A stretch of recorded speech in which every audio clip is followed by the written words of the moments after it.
Tarzan of the Apes, brought to you from out the pages of Edgar Rice Burroughs' immortal book.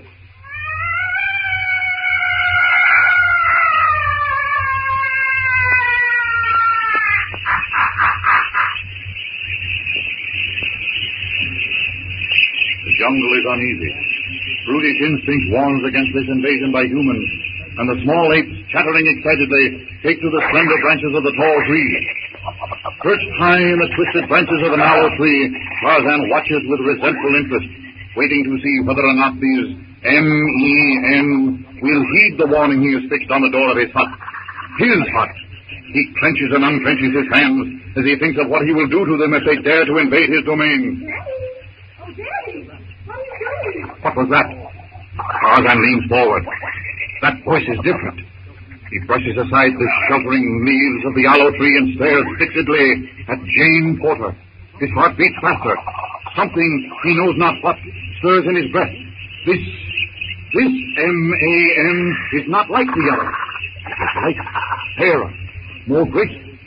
Tarzan's eyes eagerly follow Jane's every movement. With effortless ease, he reaches above and pulls himself to a higher branch to better his view. The difference between Jane and the others puzzles him. Instinctively, he feels it, racks his brain seeking a comparison. Lithe, graceful, like Sabor the lioness, compared to Numa, her lord and master. More like the sheaves of Mongo's village, where he gets his arrow. And he touches the quiver on his back that reminds him he will have to go there again soon. Brave the horrors of that cannibal kraal and plunder the chief's hut for a fresh supply. He looks again at Jane. That must be it. This M.A.N. must be a S.H.E. All the resentment against the invasion of his home falls away from Tarzan. If she is to use his hut, then they can all use it unmolested. Tarzan reaches out, grasps the tough stem of a giant ivy vine, and with scarcely the disturbance of a leaf, drops rapidly hand over hand to the spongy moss floor of the jungle carpet. Moving the tall grasses and shrub plants, he skirts the clearing about the hut. With the caution born of the jungle, silently, stealthily, Tarzan creeps toward the approaching party. Well, those blighters seem to have stopped firing. Yes. I'm glad, too. It's frightfully annoying. I suppose the next thing to do is to get ourselves out of sight of those pirates and make preparations to defend our lives if they come ashore. Hadn't we better get this stuff out of the boat and take it somewhere? May I make a suggestion? Since Mr. Clayton here is an army man, and we seem to be embarked on a sort of Robinson Crusoe or Swiss Family Robinson affair, I would humbly suggest that Mr. Clayton be appointed head of the party. Well, now, I feel that I'm second on the the motion. Harry, Clayton, now you must assume the responsibility. I'm in favor of it. It'll lead me to pursue my archaeological investigations unhampered by petty details. But I am much more interested in something to interest us at present. Well, then I say, let us eat. Cecil, you're a man after my own heart. He may be a man after your heart, but he's the man Shakespeare must have had in mind when he said, "Let good digestion wait on appetite. I was hungry as a bear." Well, then, here is a can of beans. Oh, horrors. Does the first meal have to be beans? Well, here is some canned sausage. Oh, and some hard biscuits. A meal for a king. I'm really quite hungry myself. Cecil, open this can for me, will you please? Certainly. And I think if we use water from one bottle at a time, we can keep track of our supply more easily. Your glass, Professor? My glass? This tin mug. Thank you, Clayton. Thank you. What is that? Well, I don't know. It might be anything. Move sticks. Move sticks. What's wrong, Daddy? Yes. What's wrong, eh? What's that, my dear? I asked you what you were annoyed about. Oh, yes. I've mislaid one of my books. Well, Daddy, we have just escaped with our lives. Here we are, stranded on the west coast of Africa, and you're worried about a book. But it's a very fine book, my dear. One by Professor Oh, now, I can't for the life of me remember the man's name. But about, now, let me see now. What is it about? Well, I don't recall the title, but its subject matter is of undeniable interest. Well, Professor, it will soon be dark. I think we ought to see about getting some sort of a shelter ready for the night.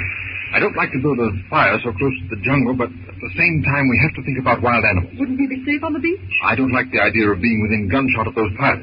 There now. That's the sort of thing I like. By the way, where's Philander? He wandered up shore. He could look out for himself. I hope. Don't be too sure about Philander. He is as helpless as a child. Why, the number of times I've had to look out for him. He's a regular old fossil sometimes. Hey! Hey! What's the matter? There have been people here before us. Just like Philander. Of course there have. Hadn't I told you that the theory of the land of the two rivers being the cradle of civilization is erroneous? Hadn't I always maintained that here in Africa lived the prehistoric man? Listen to me, Professor Archimedes Q. Porter. I'm not talking about prehistoric man. I'm talking about a hut. A hut? Why, that's amazing. How could it... Well, someone must... Look, here it is. Years ago, this must have been quite a clearing. Say, there's a notice on the door. This solves our difficulties for the night, anyway. What does the notice say? Don't touch it, Philander. It may prove to be a very valuable document. It is a very valuable warning if it's true. Listen. This is the home of Tarzan, the killer of many beasts. Do not harm the things that are Tarzan's. Tarzan watches, and it's signed Tarzan of the Apes. What can it mean? I don't know, but it's obviously many years since the cabin was built. But that warning is recent. See, it is not even faded. Why, Professor, the paper's yellowed with age. Bother the paper, the writing. I mean the printing is fresh. There doesn't seem to be anybody inside. Then I suggest that we all take possession. I agree, Professor. In just a few minutes it will be dark. We ought to get as much of our gear up from the boat as possible. Oh, I'm so thrilled. Let's go in.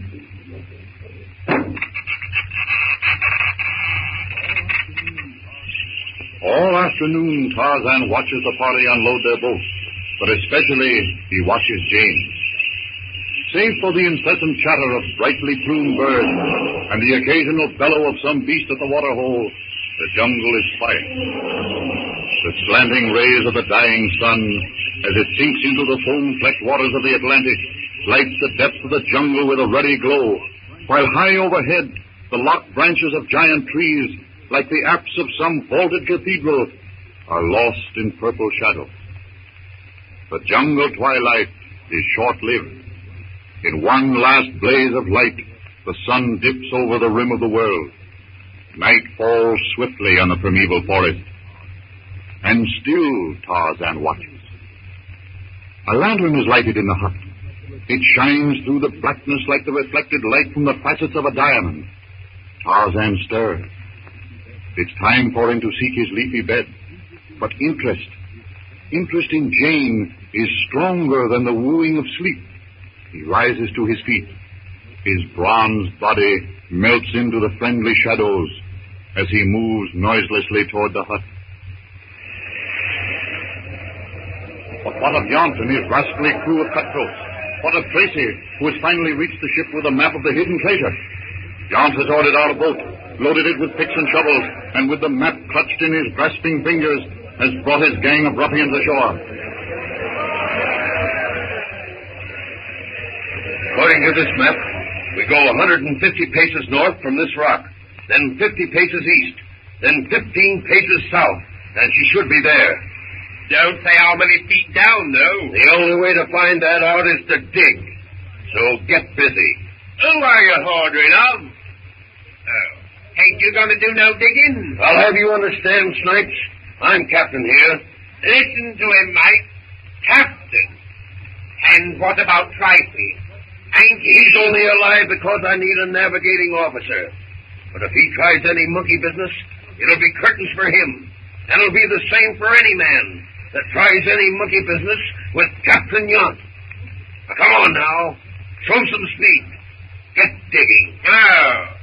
You ain't going to take the shovel, huh? No, you limey swab. All right, then.